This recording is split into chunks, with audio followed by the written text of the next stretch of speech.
Sidang jemaat yang dikasihi Tuhan, saya sampaikan salam. Marilah pada kesempatan ini kita tetap bersyukur kepada Tuhan jika kita masih bisa beribadah walaupun lewat online. Tapi biarlah ini tidak mengurangi rasa kesetiaan kita kepada Tuhan. Kita tetap bisa berfokus mendengarkan firman Tuhan. Puji Tuhan, firman Tuhan pada malam hari ini yang akan kita baca di dalam Roma pasal 12 ayat 11 sampai 12. Demikian firman Tuhan. Janganlah hendaknya kerajinanmu kendor, biarlah rohmu menyala-nyala dan layanilah Tuhan. 12. Bersukacitalah dalam pengharapan, sabarlah dalam kesesakan, dan bertekunlah dalam doa. Amin. Puji Tuhan. Di dalam pelayanan ini ada 3 hal yang mendasari untuk kita melayani Tuhan. Yaitu kita harus memiliki kerajinan yang kuat. Dikatakan hendaklah kerajinanmu jangan kendor. Dan yang pertama, yang kedua yaitu Roh Kudus yang senantiasa memimpin di dalam kehidupan kita. Itu harus terus berperan untuk memimpin di dalam setiap kita melayani Tuhan, sehingga kuasa dari Roh Kudus itu menyala-nyala di dalam hidup kita. Sehingga di dalam kita melayani Tuhan itu tidak pernah bosan, tidak pernah putus asa, tetapi tetap bersemangat. Itu sebabnya di dalam ayat 12 dikatakan, bersukacitalah di dalam pengharapan. Ini dasar dari kita untuk melayani Tuhan. Dan yang kedua tadi juga di sini dikatakan sabar di dalam kesesakan. Sebab di dalam melayani itu juga banyak rintangan, banyak godaan, supaya iblis itu tidak suka jikalau kita itu melayani dengan baik. Itu sebabnya godaan dan rintangan itu banyak. Sehingga firman Tuhan memberikan nasihat pada kita harus memiliki kesabaran di dalam segala kesesakan, rintangan apapun. Dan yang terakhir adalah kita harus tetap bertekun di dalam doa. Sebab segala pelayanan kita itu harus kita kuatkan, kita teguhkan di dalam doa, agar Tuhanlah kuasa Allah yang akan menolong, memimpin, menyertai di setiap pelayanan kita. Puji Tuhan. Mari kita bahas satu persatu tentang pelayanan ini. Ya, yang pertama tadi adalah bersukacitalah di dalam Tuhan. Atau di sini dikatakan hendaklah kerajinanmu jangan kendor. Ya, kita akan melihat bagaimana seorang pelayan itu melayani seperti yang dikiaskan oleh Tuhan Yesus sendiri. Di dalam Lukas 12 ayat 35 sampai 38. Mari kita baca. Lukas 12 ayat 35 sampai 38. Hendaklah pinggangmu tetap berikat dan pelitamu tetap menyala. Dan hendaklah kamu sama seperti orang-orang yang menanti-nantikan tuannya yang pulang dari perkawinan, supaya jika ia datang dan mengetok pintu, segera dibuka pintu baginya. 37. Berbahagialah hamba-hamba yang didapati tuannya berjaga-jaga ketika ia datang.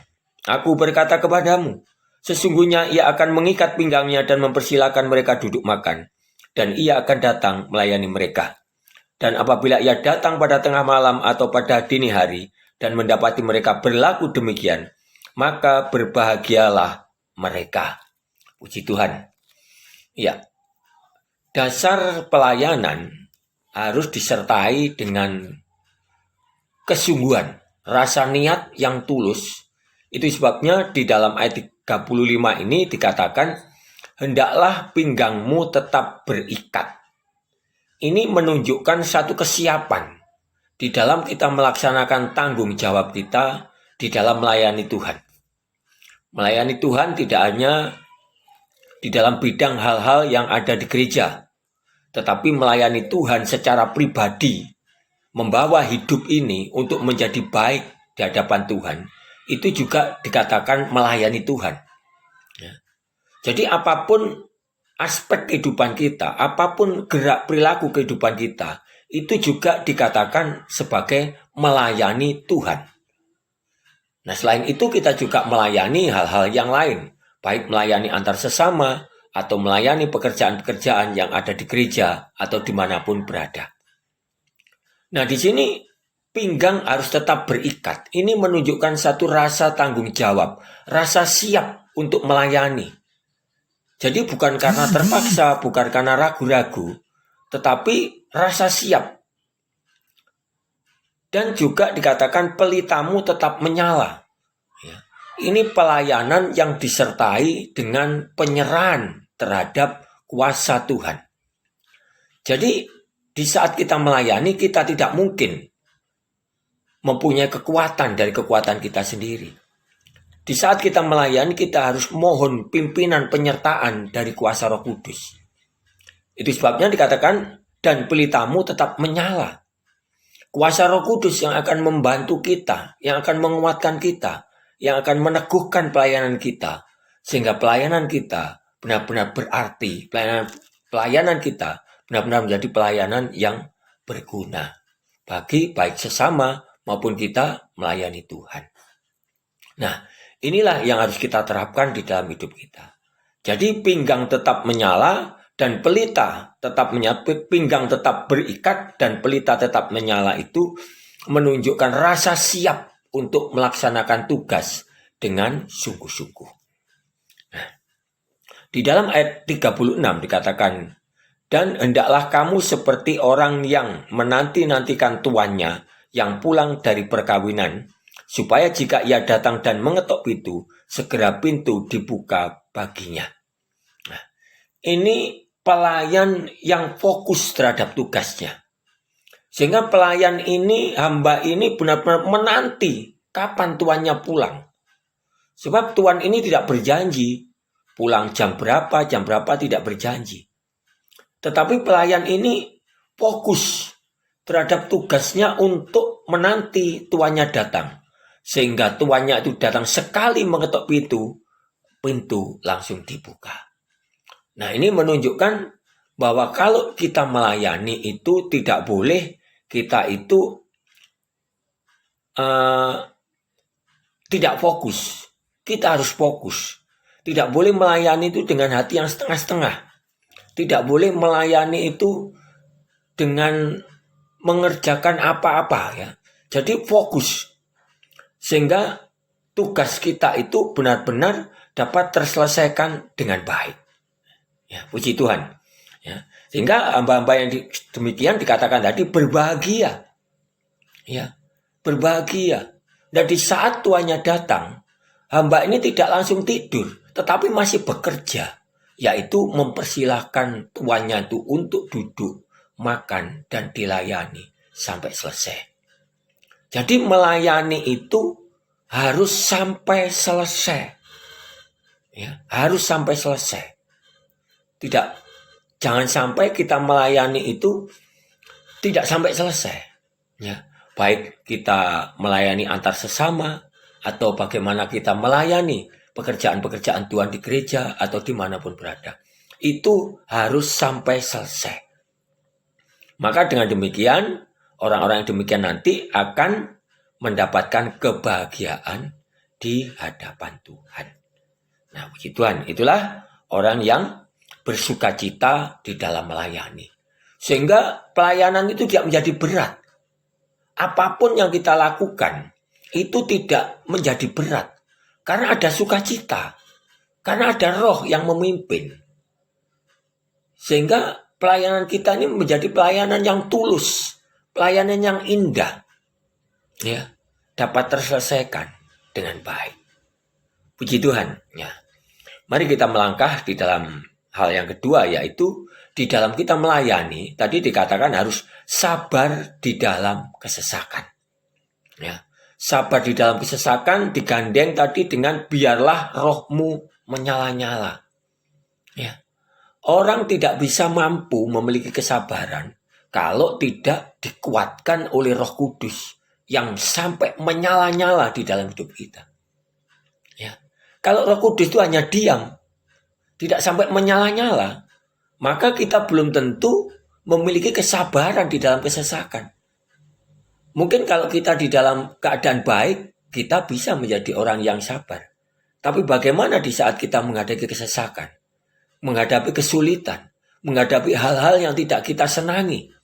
Apakah kita tetap sabar? Nah, sekarang kita melihat contoh yang dikerjakan oleh Rasul Paulus di dalam Kisah Rasul 20 ayat 19 mulai. Demikian firman Tuhan.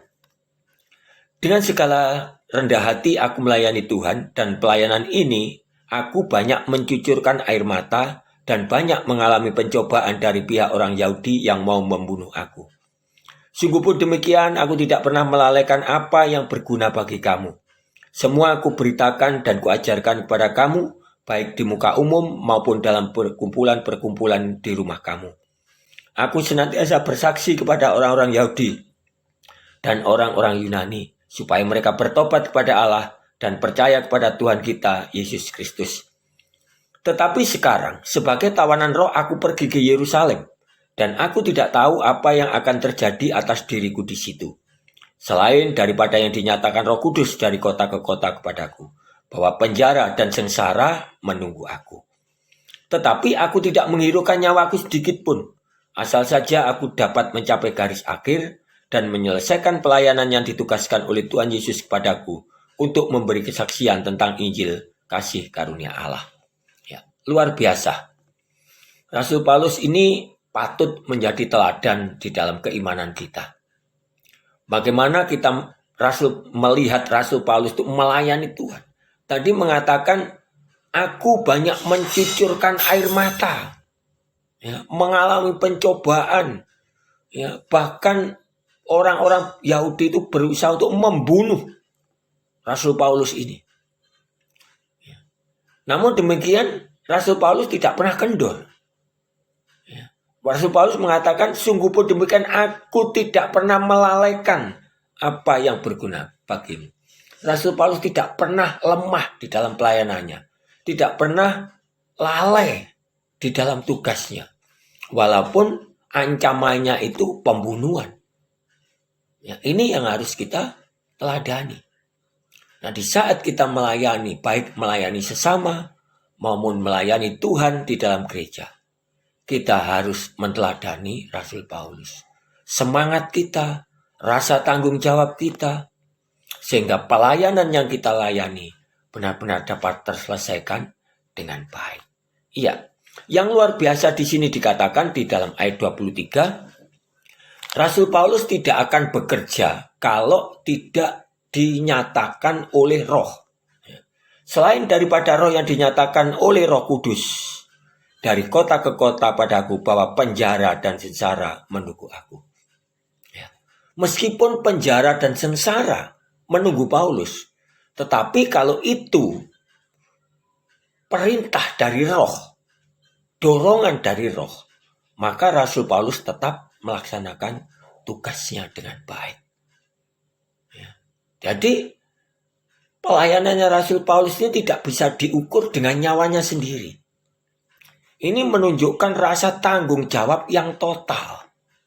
Sehingga nyawanya sendiri pun tidak diperhitungkan. Asal saja tadi dikatakan dapat mencapai garis akhir dan menyelesaikan pelayanan yang ditugaskan oleh Tuhan Yesus. Luar biasa. Sidang jemaat yang dikasihi Tuhan. Kita belum sampai diancam seperti Paulus. Ya. Tetapi marilah apa yang diteladani oleh Rasul Paulus ini menjadi semangat di dalam pelayanan kita.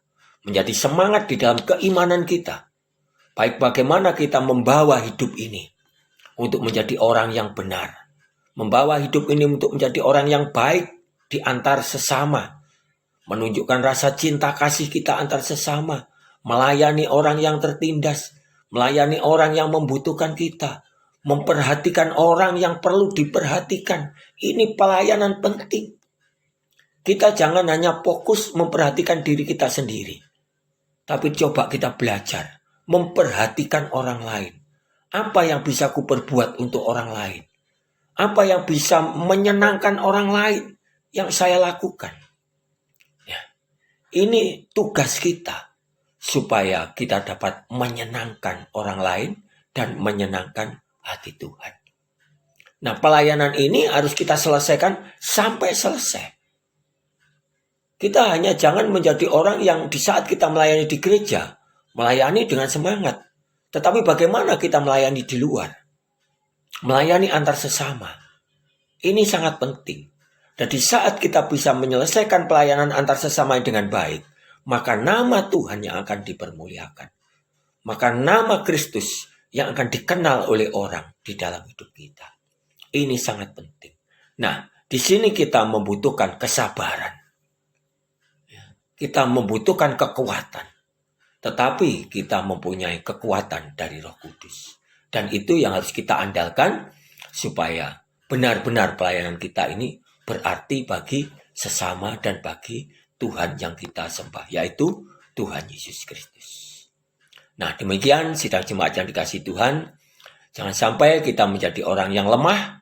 Jangan sampai kita menjadi orang yang tidak memperdulikan pelayanan, terutama terhadap antar sesama. Tetapi mari kita memiliki roh yang menyala-nyala untuk melayani Tuhan dan melayani sesama agar nama Tuhan dipermuliakan. Amin. Tuhan Yesus memberkati. Mari kita fokus berdoa untuk pekerjaan Tuhan, untuk hamba-hamba Tuhan yang perlu kita doakan, dan untuk bangsa dan negara. Amin. Tuhan Yesus memberkati.